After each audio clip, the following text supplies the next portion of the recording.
ناظرین کرام، پاکستانی تاریخ میں بہت ساری سیاسی تحریکوں کے ساتھ ساتھ مذہبی شخصیت بھی سیاسی طور پر منظر عام پر آئے۔ ان میں سے بہت سی تحریکوں کو اوپر آنے میں وقت لگا اور کافی ساری غیر معروف طور پر ہی ختم ہو گئی، اور بہت کم ایسی تھی جو کم وقت میں معروف ہوئی، جن میں سے ایک تحریک لبیک پاکستان بھی تھی اور اس کے بانی خادم حسین رضوی رحمۃ اللہ علیہ تھے۔ تحریک لبیک کا جنم حادثاتی طور پر کہا جائے تو غلط نہ ہوگا، کیونکہ اس جماعت کے وجود میں آنے والے عوامل نے جماعت کو حادثاتی جرا بخشی اور پھر یہ پوری طرح ملک کے مذہبی، معاشرتی اور سیاسی طور پر چھا گئی۔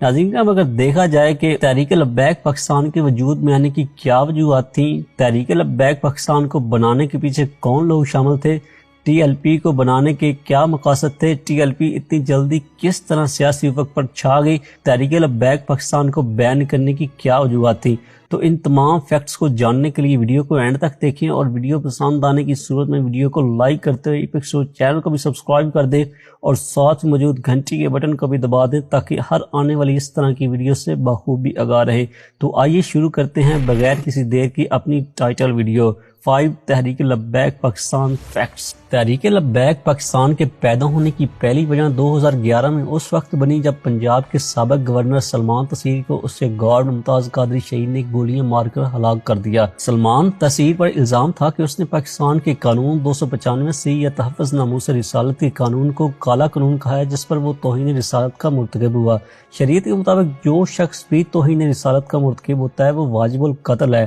اس کے ساتھ ساتھ آسیہ ملعون جو توہین رسالت کی مرتکب تھی اس کی سرپرستی بھی کر رہا تھا، جس پر کافی زیادہ علماء کرام نے اسے واجب القتل قرار دیا، اور پھر ممتاز قادری شہید نے گولیاں مار کر سلمان تاثیر کو جہنم رسید کیا، جس پر پولیس نے ممتاز قادری کو گرفتار کر لیا۔ جب یہ خبر میڈیا کی سرخیوں میں آنا شروع ہوئی تو لوگوں نے کھلم کھلا ممتاز قادری کو اس کے کام کو سراہنے لگے اور اسے غازی جیسے لقب سے بھی نوازا۔ دوسری وجہ، جب ممتاز قادری کو 29 فروری 2016 کو راولپنڈی سینٹرل جیل پر پھانسی دے کر شہید کیا گیا تو ملک کی تمام مذہبی جماعتوں میں غم اور غصہ بڑھ گیا، جس کے بعد ثروت قادری کی جماعت، سنی تحریک پیر افضل قادری کی عالمی تنظیم اہل سنت جماعت، ڈاکٹر اشرف جلالی کی پاکستان اہل سنت والجماعت اور علامہ خادم حسین رضوی کی فدیانہ ختم نبوت جماعت نے مل کر ایک اتحادی گروپ تشکیل دیا، جس کا نام تحریک لبیک یا رسول اللہ رکھا گیا۔ اس کے بعد جماعت کے امیر مولانا خادم حسین رضوی رحمۃ اللہ علیہ بن گئے اور ڈاکٹر اشرف جلالی اور پیر افضل امیر کے روح رواں بن گئے۔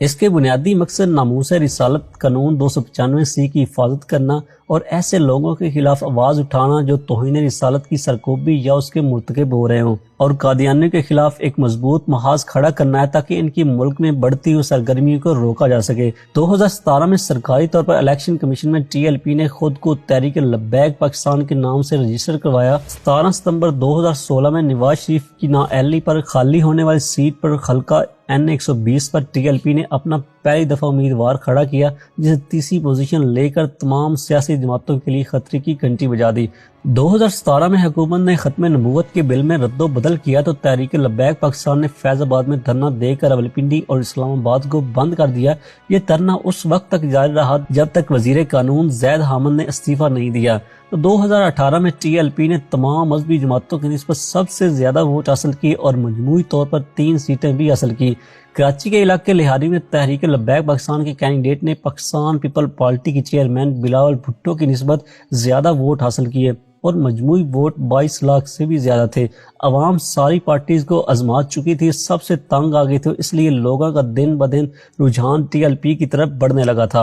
اس کے بعد 2018 میں سپریم کورٹ آف پاکستان نے آسیہ ملعون کے کیس کی دوبارہ سماعت کی اور اسے معصوم قرار دے کر چھوڑ دیا، جس پر پیر افضل قادری نے سپریم کورٹ کے 3 ججز جنہوں نے آسیہ ملعون کے کیس کو سنا تھا انہیں واجب القتل قرار دے دیا اور دوبارہ ملک گیر دھرنوں کا اعلان کیا، جس پر لاکھوں اراکین سڑکوں پر جمع ہو گئے۔ گورنمنٹ نے حالات کو کنٹرول کرنے کے لیے تحریک لبیک پاکستان سے معاہدہ کیا کہ اس کیس کو دوبارہ تحقیق ہوگی اور اس ٹائم تک آسیہ ملعون کو ملک سے باہر نہیں بھیجا جائے گا، لیکن گورنمنٹ نے اچانک ہی کافی زیادہ ٹی ایل پی کے اراکین اور اس کے امیر کو گرفتار کر لیا۔ اس دوران ہی گورنمنٹ نے آسیہ ملعون کو ملک سے باہر بھیج دیا۔ بعد میں دوبارہ کچھ معاہدے ہوئے جس پر احتجاجی دھرنوں کا اختتام ہوا، لیکن کچھ ٹائم بعد جب فرانس میں آپ صلی اللہ علیہ وسلم کی شان مقدسہ میں گستاخی کی گئی تو پوری دنیا میں موجود مسلمانوں کے دل غم سے بھر گئے، تو وہیں ترکی جیسے ملک نے فرانس کے سفیر کو ملک سے نکال دیا۔ اور ہماری گورنمنٹ نے اس ساری صورتحال کے باوجود کوئی ایکشن نہیں لیا، جس پر تمام مذہبی جماعتوں نے گورنمنٹ کی اس عمل پر شدید مذمت کی،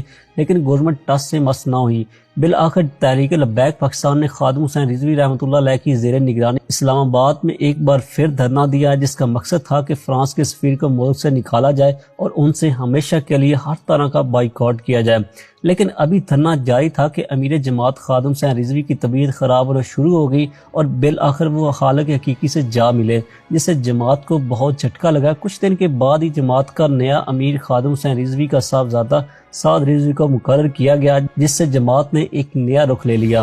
اگر تحریک لبیک پاکستان کے بین ہونے کی وجہ دیکھی جائے تو اس کی دو طرح کی وجوہات ہیں، ایک گورنمنٹ کی بتائی گئی وجہ اور دوسری جو عام شہری کے سمجھ میں آنے والی ہے۔ آپ کو اسے سمجھنے کے لیے تحریک لبیک پاکستان کے بننے اور عروج کی وجہ جو میں بیان کر چکا ہوں اس کو ذہن میں رکھنا ہوگا۔ خادم حسین رضوی کی وفات کے بعد بھی سعد رضوی نے وہی موقف جاری رکھا، جس پر گورنمنٹ نے تحریک لبیک پاکستان سے فرانس کے حوالے سے ایک ایگریمنٹ کیا جو 16 اپریل کو پورا ہونا تھا، جس پر عمل درآمد کرنے کا عمران خان نے خود بھی کہا تھا، لیکن اس سے پہلے ہی تحریک لبیک پاکستان کے امیر کو گرفتار کر لیا گیا، جس پر پاکستان کے مختلف شہروں میں ٹی ایل پی کے کارکنوں نے احتجاج شروع کر دیا۔ گورنمنٹ نے مذاکرات کی بجائے طاقت کا استعمال کیا، جس سے پولیس اور کارکنوں میں جھڑپیں ہوئیں۔ رزلٹ میں پولیس کے چند اہلکار شہید ہوئے اور کافی تعداد میں تحریک لبیک پاکستان کے کارکن بھی شہید ہوئے۔ اس صورتحال کو دیکھتے ہوئے گورنمنٹ نے انسداد دہشت گردی کے تحت تحریک لبیک پاکستان کو بین کر دیا۔ گورنمنٹ کے اس عمل پر ہر طبقے کے لوگ حیرت کا شکار تھے کہ گورنمنٹ نے نہ تو کوئی اسمبلی میں اس حوالے سے بل پیش کیا، نہ ہی تحریک لبیک پاکستان کو وارننگ لیٹر دیا،